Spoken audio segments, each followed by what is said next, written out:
The only words you hate are corporate buzzwords. I don't hate them all by default. I hate some of them. There are others that I don't hate because I find they have a use. It depends. Sometimes it is the shortest way of saying something. Let's circle back on that. That one I do not get mad at all. I do not get mad at someone saying, let's circle back on that. That is a short way of saying, let's return to that topic, which is similar but more syllables. Any other way you want to say it is either the same number of syllables or way longer. And I think it's a nice way of saying it because it has no emotion in it. And because there's no emotion in it, compared to some other ways of saying that, that is better to say than some other ways of saying the same thing. And that's why I like that one. What else? Let's synergize. Yeah, I've never worked in a team that said synergy a lot, so I never had to deal with that.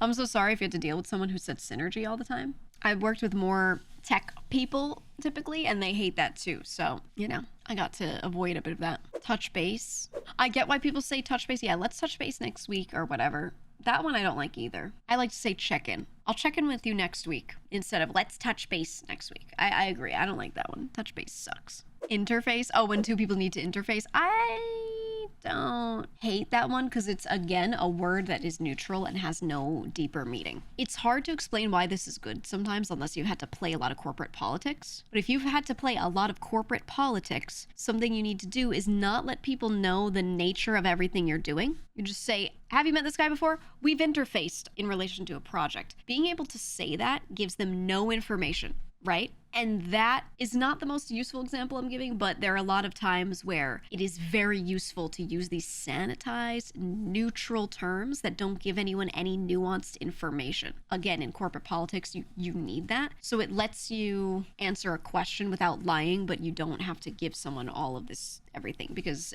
the people need to know no nuance. They need no emotion put into anything sometimes. Otherwise, it becomes messy. So there are some terms that I have really appreciated in the corporate world, to be honest, because of that. It said leverage. Oh, when there's like, let's leverage that, they use it like a verb. Yeah, I don't love that. We need to leverage our connections, blah, blah, blah.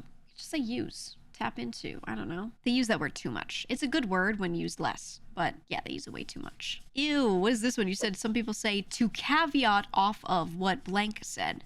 Oh, I don't like that at all. To caveat off of as if it's a fucking verb. I hate that, yeah. Ew. Ew. That's terrible. That's actually terrible. Caveat as a verb is so weird.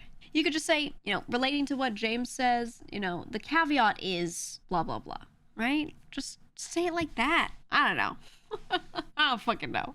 We need to grind on these deadlines. The word grind has been used too much. People think doing normal work is grinding. I don't like that one. To grind is to put your nose down into your book and to really, really lock into a lot of work in a short amount of time, consistently for a long time. Yeah, suffering, etc. But to do some work and be like, yup, I'm on the grind. I don't know. I don't like that one. Also, pivot. Pivot is a good word depending on how it's used. For example, if your company is going forward with a certain strategy and you're saying we need to pivot to do blank instead and you're changing the strategy, pivot's a great word there. Saying pivot when you're just saying I went from one task to doing a different task, you didn't pivot. Nothing changed in the grand scheme of what's going on in your mind. You're just doing your work? What do you mean?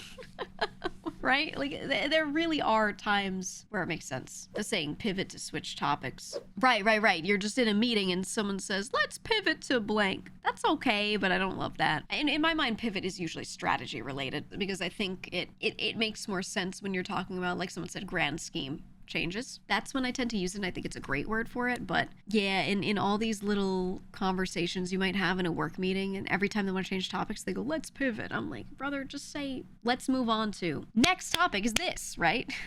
Why can't you just say that? Next topic is this. I don't know, man. A lot of these words aren't that bad in a vacuum, but when you hear someone use a lot of them and they're bad at their job or they don't contribute anything to your corporate environment, it makes you hate the words more because you just think of that guy and his stupid face saying his stupid words and you're like, I don't like his stupid words. And he's like, oh, I said pivot, therefore I'm a good worker. And that's what makes people hate it the most. Because when you go into corporate stuff, you're like, yeah, these words, I don't love them, but I could use them. And then it turns into, I hate these words because stupid ass Jimmy keeps saying them. Right? I feel like a lot of people have that shared experience. Anyway, TLDR, everyone's met a Jimmy and you hate him and he's the reason you hate corporate jargon. It was already not good, but Jimmy made it worse.